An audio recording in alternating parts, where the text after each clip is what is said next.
ప్రియులారా, మన యేసు ప్రభువుని జ్ఞాపకం చేసుకుంటున్నప్పుడు తీతు పత్రికలో ముఖ్యంగా 3 సందర్భాలు మనకు చాలా స్పష్టంగా క్రీస్తులో మనకు చాలా సులభంగా, చాలా సరళంగా మనకు నేర్పించబడతాయి. ఇవి యేసుక్రీస్తులో మనం పొందుకున్న అత్యధికమైన దేవుని కృపా మహదైశ్వర్యం, దేవుని మహదైశ్వర్యం, మహిమేశ్వర్యం. ఇది దేవుడు మనకిచ్చిన ఐశ్వర్యం. అదేంటంటే విశ్వాసం. ఫస్ట్ మనం మొదటి వాక్యంలో చూస్తున్నాం, దేవుడు ఏర్పరచుకున్న వారి విశ్వాసం అన్నాడు. ఆ విశ్వాసంలో ఏముందంట? నిత్య జీవమును గూర్చిన నిరీక్షణతో కూడిన భక్తి ఉంది. మన భక్తి ఎలాంటిది? నిత్య జీవమును గూర్చిన నిరీక్షణతో కూడింది. అంటే మన భక్తి నిరీక్షణ లేని భక్తి కాదు. అంటే అర్థం ఏంటి? మనం ఏదో చేస్తేనే దేవుడు మనకు చేస్తాడు, మనం ఏదైనా ఇస్తేనే దేవుడు మనకిస్తాడు. ఇందులో నిరీక్షణ ఉందా? నిరీక్షణ ఉందా? లేకపోతే నిస్సహాయత ఉందా? అంటే నిస్సహాయత ఉంది, నిరీక్షణ లేదు. ఏమైనా అర్థమైంది నీకు? ఇస్తే ఇస్తాడు, చేస్తే మనకి ఏదైనా చేస్తాడు. అంటే ఇప్పుడు దేవుడు మనకి ఏదైనా చేయాలంటే మనం ఏదైనా చేయాలా? దేవుడు మనకి ఏదైనా ఇవ్వాలంటే మనం ఏదైనా ఇవ్వాలా? కానీ ఇది భక్తి కాదు, ఇది మతం. ఇదేంటిది? మతం. దేవునికి ఇస్తే మనకి ఇవ్వడం, దేవుని కొరకు చేస్తే ఏదైనా అప్పుడు మనకి మేలు చేయడం అనేది ఇది మతమే కానీ విశ్వాసం కాదు. విశ్వాసంలో ఏముంది? నిరీక్షణ ఉంది. ఏంటి నిరీక్షణ అంటే ఈ జీవితమే కాదు, రాబో జీవితం కూడా. నిత్య జీవమును గూర్చిన నిరీక్షణతో కూడిన భక్తి. ఆ భక్తికి ఆధారమైంది ఏంటంటే చూడండి, సత్య విషయమైన అనుభవ జ్ఞానం అన్నాడు. ఆ భక్తికి ఆధారం ఏంటి? సత్య విషయమైన అనుభవ జ్ఞానం. దాన్నే దేవుని వాక్యము అంటున్నాడు, దానినే వాగ్దానము అంటున్నాడు, దానినే ప్రమాణము అంటున్నాడు. చూడండి, ఆ నిత్య జీవమును అబద్ధమాడనేరని దేవుడు. ఏంటండి? అంటే ఇవాళ ఒకటి చెప్పి రేపొద్దున నేను చెప్పలేదు, నేను అనలేదు, నేను ఎప్పుడు అనలేదు అనేవాడు కాదు. ఎంత అద్భుతమైందంటే ఇక్కడ మళ్ళీ చూడండి, ఆ నిత్య జీవమును అబద్ధమాడనేరని దేవుడు అనాది కాలమందే వాగ్దానం చేశాను. అంటే ఎప్పుడు చేశాడు అనాది కాలం అంది? అంటే అసలు సృష్టికి ఆది లేనప్పుడే, ఆదికి ముందే అనాది కాలం, అనాది కాలం అందే వాగ్దానం చేశాడంటే అప్పుడు మనం ఉన్నామా? మనం లేము. చూసారా? విశ్వాసం అంటే మనం ఉన్నప్పుడు మనకు వాగ్దానం చేసింది కాదు, మనం పుట్టక ముందరే మనకు వాగ్దానం చేసింది. చూసారా? మనం అనుకుంటాం, మనం కూడా మగబిడ్డ పుడితే వాడిని ఇలాగూ చెయ్యాలి, ఇలా చదివించాలి, అలా ఉండాలి, ఇలా ఉండాలి, నాకులాగా మా అబ్బాయి కష్టపడకూడదు, నాకులాగా మా అబ్బాయి ఎండలో పని చేయకూడదు, నాకులాగా కాదు కానీ ఇదిగో ఫలానా ఆయనలాగా కలెక్టర్ అవ్వాలి, లేదా ఇంజనీర్ అవ్వాలి, ఇలా అనుకుంటారు కదా. కొంతమంది విశ్వాసులు ఏమనుకుంటారు? ఫలానా సేవకుడిలాగా నా బిడ్డ కూడా పరిచర్య చేయాలి, వాక్యం బోధించాలి, పాటలు పాడాలి, సంగీతం వాయించాలి అనుకుంటారా? అనుకోరా? అనుకుంటారు. మరి మనం అనుకోవడానికి కారకుడైన దేవుడు మనం పుట్టక ముందరా, ఈ సృష్టి పుట్టక ముందరా ఏమీ లేనప్పుడే అనాది కాలం అందే ఏమని వాగ్దానం చేశాడు? నిత్య జీవాన్ని వాగ్దానం చేశాడు. చూసారా? ఆ నిత్య జీవమును అబద్ధమాడనేరని దేవుడు ఈరోజు అవునని చెప్పి రేపు కాదనేవాడు కాదు. అసలు మనం లేనప్పుడే మనకు వాగ్దానం చేశాడు. అసలు సృష్టి లేదంటే సృష్టికి ముందర మనం ఆయన మదిలో ఉన్నాం, ఆయన హృదయంలో ఉన్నాం కాబట్టి అప్పుడే తనలో తానే వాగ్దానం చేశాడు, తన తోడని ప్రమాణం చేశాడు, తనలో తాను నిర్ణయించుకున్నాడు, తనలో తాను సంకల్పం చేశాడు. ఆనాటి సంకల్పము ఈరోజు మనకు యేసు ప్రభు యొక్క ప్రత్యక్షత. ఆ నిత్య జీవమును మనకేం చేశాడు?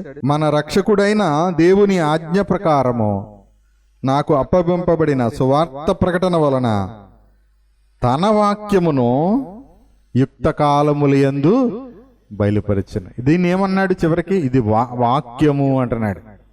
దేవుడు తన వాక్యమును, తన ప్రమాణమును, తన నిత్య జీవమును, తన నిరీక్షణను, నిత్య జీవమును కూర్చిన నిరీక్షణతో కూడిన భక్తికి ఆధారమైనటువంటి ఆ సత్యాన్ని, ఆ వాక్యాన్ని యుక్త కాలములందే బయలుపరిచాడు.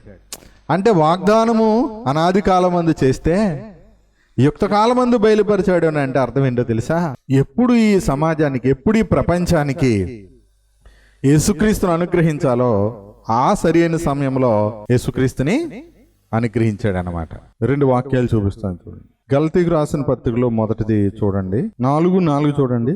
అయితే కాలము పరిపూర్ణమైనప్పుడు దేవుడు తన కుమారుని పంపాను. ఎప్పుడు పంపాడు? యుక్తకాలం అంటే ఏంటి తెలుసా? పరిపూర్ణమైనటువంటి కాలం, సరి అయినటువంటి కాలంలో, సరి అయిన సమయంలో, సరి అయినటువంటి స్థలములో ప్రభు ఏం చేశాడు? కుమారుని పంపించాడు దేవుడు. ఓకేనా? కాబట్టి ఆయన ఏమన్నాడు? ఆయన స్త్రీ యందు పుట్టి, చూడండి, మనము దత్తపుత్రులము కావాలనని, మనము దత్తపుత్రులం కావాలనని ధర్మశాస్త్రమునకు లోబడిన వారిని విమోచించుటకై ధర్మశాస్త్రమునకు లోబడిన వాడాయాడు. అయిన వాడు ఏం చేశాడు? మనల్ని కుమారులుగా చేశాడు. మనల్ని ఏం చేశాడు? కుమారులుగా చేశాడు. అందుకని 3:26 మనం చూస్తాం, యేసుక్రీస్తునందు మీరందరూ విశ్వాసం వలన దేవుని కుమారులై ఉన్నారు. కాబట్టి అంటున్నాడు, దీన్ని ఏమన్నాడు? దేవుని కుమారులు అంటే దీన్ని ఏమన్నాడు? క్రీస్తు యేసులోనికి బాప్తిస్మము పొందిన మీరందరూ క్రీస్తును ధరించుకున్నారన్నాడు. ఇంకొక మాట, ఎఫెసీయులకు రాసిన పత్రిక 1వ అధ్యాయం 8వ వచనం, కాలము సంపూర్ణమైనప్పుడు జరగవలసిన ఏర్పాటును బట్టి ఆయన దయాసంకల్పము చొప్పున తన చిత్తమును గూర్చిన మర్మమును మనకు తెలియజేసి, మనము సంపూర్ణ జ్ఞాన వివేచన కలుగుటకు మనకు ఆ కృపను ఎడల విస్తరింపజేశాను. అంటే ఇక్కడ ఏమని చూస్తున్నాం? కాలము సంపూర్ణమైనప్పుడు, కాలము సంపూర్ణమైనప్పుడు దేవుడు తన కుమారుని పంపాడు. కాలము సంపూర్ణమైనప్పుడు తన చిత్తమును గురించిన మర్మాన్ని ఏం చేశాడు? అది జరగవలసిన ఏర్పాటు అంటున్నాడు. ఎప్పుడు ఏమేం జరగాలో దేవుడు ఒక ఏర్పాటును కలిగి ఉన్నాడు. ఇలా గమనించండి, దేవుని ఏర్పాటు నిత్య జీవమును కూర్చుందే తప్ప నరకానికి మనుషులు వెళ్ళిపోవాలన్నది కాదు, పాపం చేయాలన్నది కాదు. దేవుని ఏర్పాటులో మానవుడు పాపం చేయాలి అన్నది లేదు, మనుషుడు నరకానికి వెళ్ళిపోవాలన్నది లేదు. అందుకనే మీకు దేవుని నీతిని, దేవుని కృప, దేవుని సత్యమును గూర్చినటువంటి సంగతులు, నిత్య జీవమును గూర్చినటువంటి సంగతులు ఎక్కువ ఉన్నాయి, కానీ నరకాన్ని గూర్చిన సంగతులు ఎక్కువగా లేవు. గమనించాలి మీరు ఈ విషయాన్ని. ఇంకా మనము తిమోతికి రాసిన 2వ పత్రికలో కూడా, 2వ పత్రిక 1వ అధ్యాయంలో 9వ వచనం చూడండి, మన క్రియలను బట్టి కాక, అంటే మనం పుట్టక ముందర మన క్రియలు ఉంటాయా? ఈ సృష్టి లేనప్పుడు మన క్రియలు ఉంటాయా? ఉండవు. ఈ సత్యం అర్థమైతే మీరు ఎంత విశ్రాంతిలో జీవిస్తారు. ఈ విశ్రాంతిని అనుభవించేవారు ధన్యులు. తన స్వకీయ సంకల్పమును బట్టి అన్నాడు. అంటే ఈ అనాది కాలమందే వాగ్దానం చేసినటువంటి ఆయన సంకల్పం ఏంటి? మన క్రియలు కాదు, మన క్రియలు కాదు, మన క్రియలు కాదండి. ఏంటి అంటే దేవుని ఎదుట మన క్రియలు ఏమి అంగీకరించబడవు.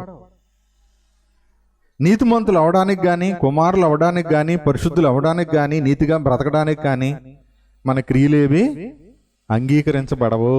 దేవుణ్ణి అర్థం చేసుకుంటే మీకు అద్భుతంగా మీరు ఆనందంగా జీవిస్తారు. లేకపోతే ఉప్పు లేదు, పప్పు లేదు, అది లేదు, ఇది లేదు, ఇంట్లో ఈ జీవితం అంతా ఇలాగ అయిపోయింది అని లేని దాని కొరకు లేదు లేదంటూనే వెళ్ళిపోతారు. మనం లేని వారం కాదు, ఐశ్వర్యవంతులు. ఏ విషయంలో ఐశ్వర్యవంతులు అంటారా? క్రీస్తునందు ఐశ్వర్యవంతులం, సమస్త జ్ఞానములో ఐశ్వర్యవంతులం, సమస్త ఉపదేశములో ఐశ్వర్యవంతులం, క్రీస్తునకు కలిగిన సమస్తమునకు వారసులం. ఇది తెలుసుకుని కొలిది ఐశ్వర్యాన్ని ఉపయోగించుకోగలుగుతారు. ఈ తెలుసుకునే వాళ్ళు ఆరాధనకు వాల్యూ ఇవ్వరు. ప్రభు బల్లకు వాళ్ళకి విలువ తెలియదు. వాళ్ళకి తెలిస్తే ఎవ్వరు కూడా పోగొట్టుకోరు. ఇక్కడ ఏమన్నాడు చూడండి, మన క్రియలను బట్టి కాక తన స్వకీయ సంకల్పమును బట్టి అనాది కాలముననే క్రీస్తు యేసునందు మనకు అనుగ్రహింపబడినది. ఎప్పుడు అనుగ్రహించబడింది? ఇది అనుగ్రహం అనాది కాలమందే అనుగ్రహింపబడింది. అసలు మనం ఈ సృష్టి లేనప్పుడు, మనం పుట్టక ముందు కాదు, ఈ సృష్టి పుట్టాక ఎప్పుడుకో మనము పుట్టాం. బైబిల్ లెక్క ప్రకారంగా 6000 సంవత్సరాలు మానవుడు భూమి మీదకి వచ్చి, అంటే జ్ఞానము ఆదామును చూస్తున్నప్పుడు, జ్ఞానము అభివృద్ధి అయిన తర్వాత లెక్కలు వేస్తున్నప్పుడు 6000 సంవత్సరాలుగా ఈ మానవ మనుగడ లేకపోతే నాగరికత అనేది మనం చూస్తూ ఉన్నాం. దానికంటే ముందే అసలు ఏమీ లేనప్పుడే ఏంటిది అనుగ్రహించబడింది కృప అన్నాడు. కృప అంటే ఏంటి? మన క్రియలు కాదు. క్రియలు చేయాలంటే ఏం చేయాలి? మనం పుట్టాలి కదా. క్రియలు చేయాలంటే మనం పుట్టాలి. మనం పుట్టాలి అంటే ఈ నేల ఉండాలి, ఈ ప్రకృతి అంతా, సృష్టి అంతా ఉండాలి. సృష్టి అంతా ఉంటే మనం క్రియలు చేస్తాం. ఏమీ లేకపోతే మనం ఏం చేస్తాం? ఏమీ లేకపోతే ఏం చేయం కదా. అందుకని మనం ఈ జీవిత పరమార్థం మనకు అర్థమైతే మనం ఏమీ లేకుండానే వస్తున్నాం. వచ్చేటప్పటికి అన్ని లోకంలో ఉన్నాయి, మళ్ళీ ఏమీ తీసుకెళ్ళిపోకుండా వెళ్ళిపోతున్నాం కదా. వెళ్ళిపోతున్నాం.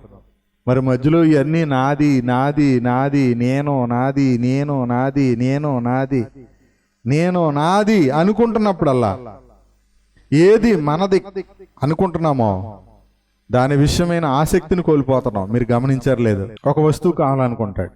ఏం కావాలనుకుంటాడు? ఇప్పుడు జనరేషన్లో అయితే ఏమనుకుంటారు? ఒక మామూలుగా ఏ ఫోను లేనివాడు ఒక టచ్ ఫోన్ ఉంటే సరిపోద్ది అనుకుంటాడు. అవునా? ఆ టచ్ ఫోన్ కొన్ని రోజులు వాడిన తర్వాత బోరు కొట్టి సరిగ్గా పని చేయకపోతే యాపిల్ ఫోన్ చాలా బాగుంటుందంట అని వింటాడు కదా. విన్న తర్వాత ఏమనుకుంటాడు తెలుసా? యాపిల్ ఫోన్ ఉంటే ఎంత బాగుంటుందో, ఫోటోలు ఎంత క్లారిటీగా వస్తాయో అని అనుకుంటాడు. సరే, వెంటనే అతని చేతిలోకి యాపిల్ ఫోన్ వచ్చింది అనుకోండి, ఆ సంతోషం ఎంతసేపు ఉంటుంది?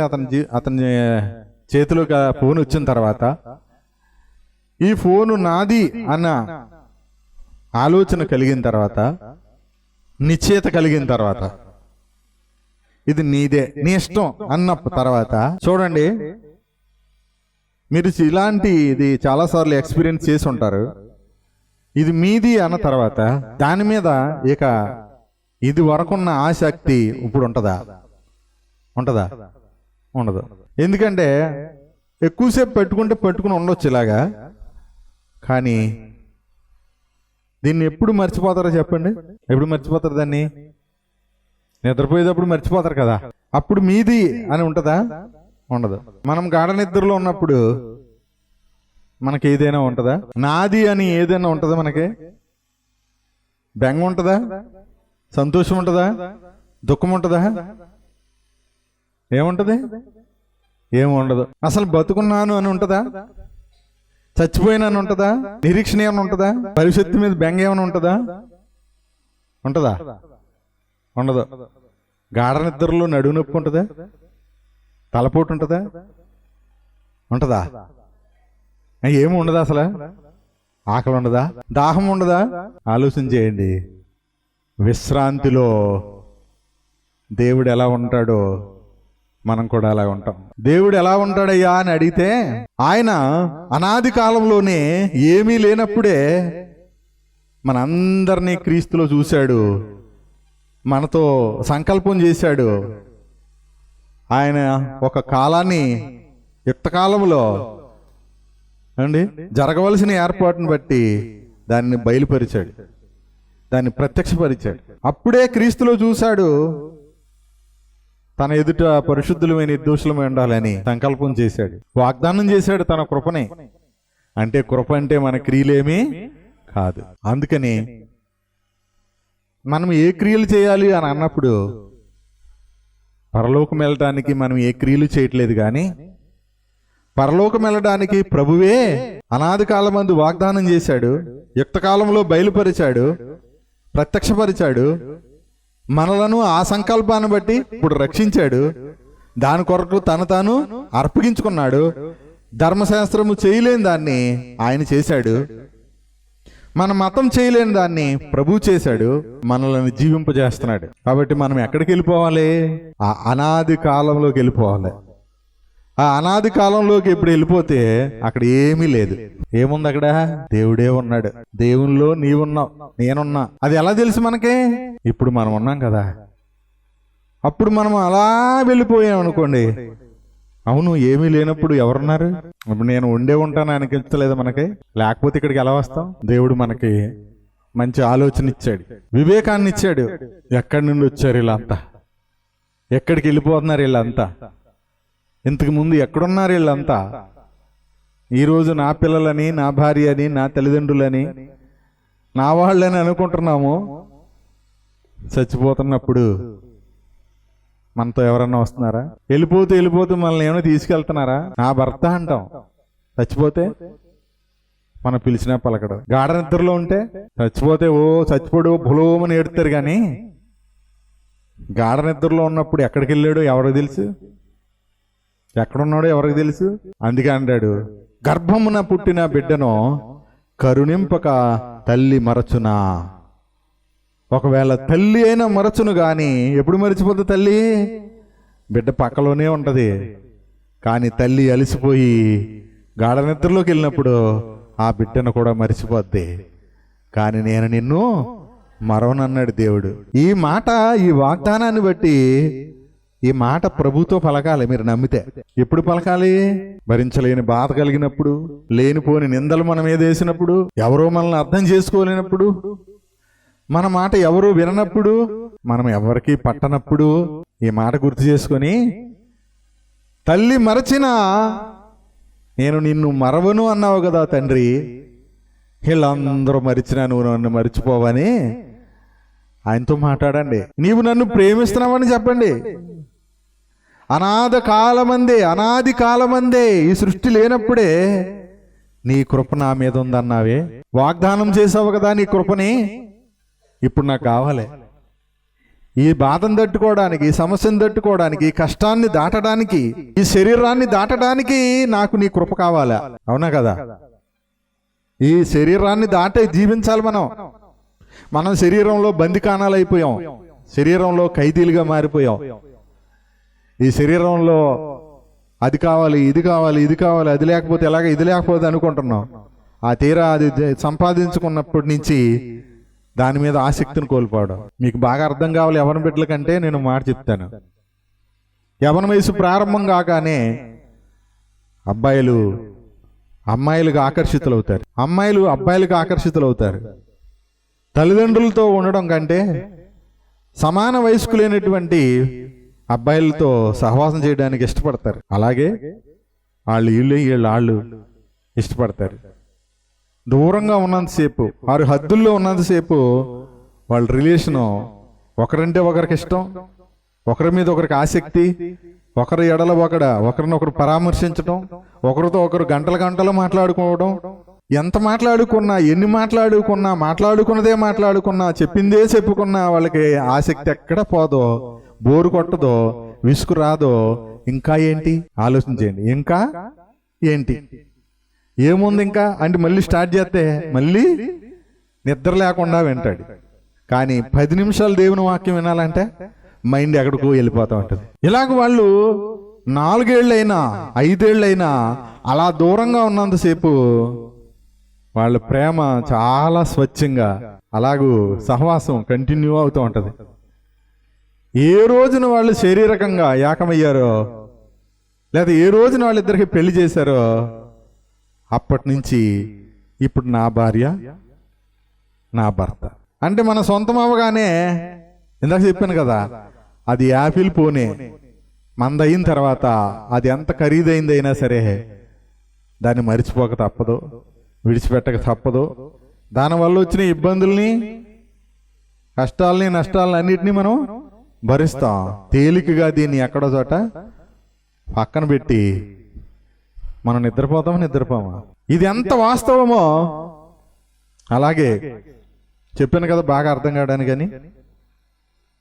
ఎప్పుడైతే వాళ్ళిద్దరికి పెళ్లి చేసిన తర్వాత, నీ మీద నీవు నా భార్యవి, నీవు నా భర్తవి, నీవు నా సొంతం, నువ్వు నా సొంతం, నువ్వు ఎవరితో మాట్లాడకూడదు. అంతకుముందు ఎవరితో మాట్లాడినా ఇతను తప్పుగా అనుకోడు, అంతకుముందు ఈమె ఎవరితో మాట్లాడినా ఇతను అనుకోడు, ఆమె అనుకోదు. ఎంతైనా అర్థం చేసుకుంటారు, ఓర్చుకుంటారు కదా.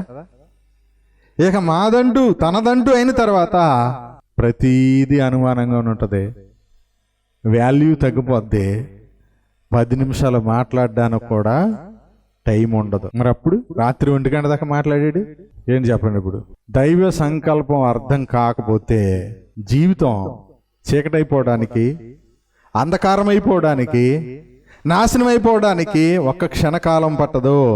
ఆలోచించేయండి. ఈ ఆకర్షణలు, ఈ భ్రమలు, ఈ శరీర కోరికలు ఇవి స్థిరం కాదు, ఇవి నిజం కాదు.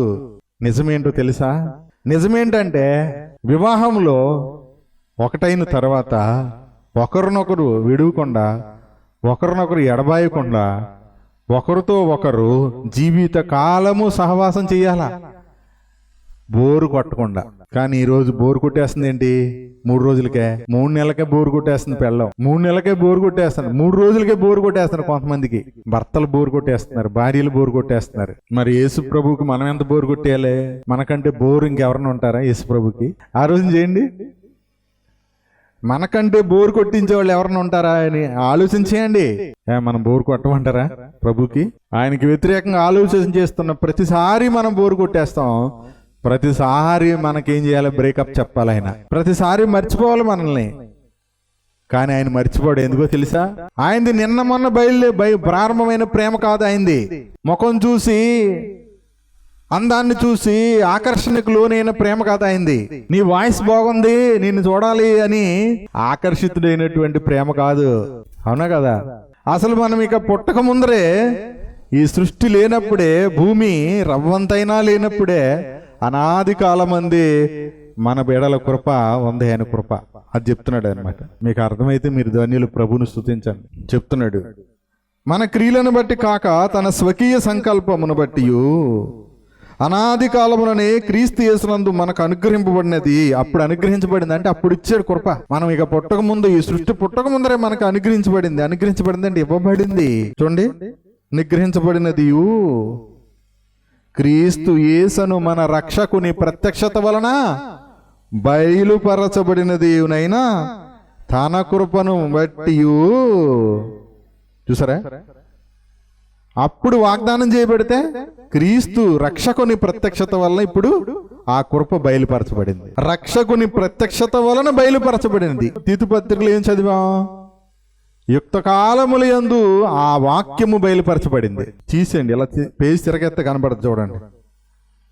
అనాది కాలమందే వాగ్దానం చేసెను, ఇప్పుడు మన రక్షకుడైన దేవుని ఆజ్ఞ ప్రకారము నాకు అప్పగింపబడిన సువార్త ప్రకటన వలన తన వాక్యమును యుక్త కాలముల యందు బయలుపరిచెను. ఇక్కడ కృపను బయలుపరిచాడు, కృపను ప్రత్యక్షపరిచాడు. యేసుక్రీస్తు ప్రత్యక్షత వలన ఆ కృప బయలుపరచబడింది. ఆ కృపను బట్టి మనం రక్షించబడ్డాం. చూసారా? అంటే ఇప్పుడు మనం రక్షించబడ్డానికి దేవుని సంకల్పం ఎప్పుడుది? అనాది కాలంలో చేసింది. ఆదిలో చేసింది కాదు. ఆది యందు దేవా, ఆది యందు నీవు పునాదులు వేసితివి అన్నప్పుడు కాదు.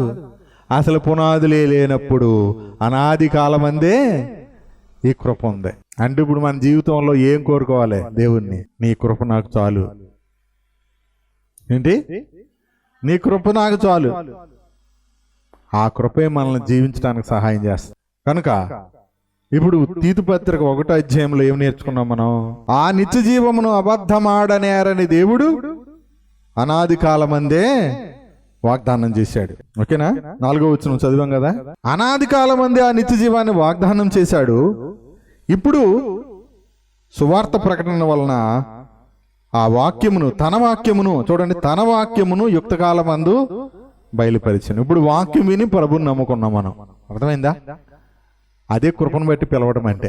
యుక్త కాలమందు బయలుపరిచాడంటే కాలము సంపూర్ణమైనప్పుడు దాన్ని బయలుపరిచి మనకు ప్రత్యక్షపరిచి మనం నమ్మి విశ్వసించాం. అందుకని ఏమన్నాడు? మొదటి వచనంలోనే దేవుడు ఏర్పరచుకున్న వారి విశ్వాసం నిమిత్తము అంటున్నాడు. మన విశ్వాసము కొరకు ఆయన చూడండి ఎన్ని ఆలోచనలు కలిగి ఉన్నాడు. ఎప్పటి నుంచి సంకల్పం చేశాడు అంటే అసలు ఏమీ లేనప్పుడు ఒక్కడుగా తానుగా ఉన్నప్పుడు సంకల్పం చేశాడు. ఇప్పుడు యుక్త కాలంలో అంటే మనం ఎప్పుడు మనకు అవసరమో అప్పుడే మనలను చేశాడు, మనకు బయలుపరిచాడు.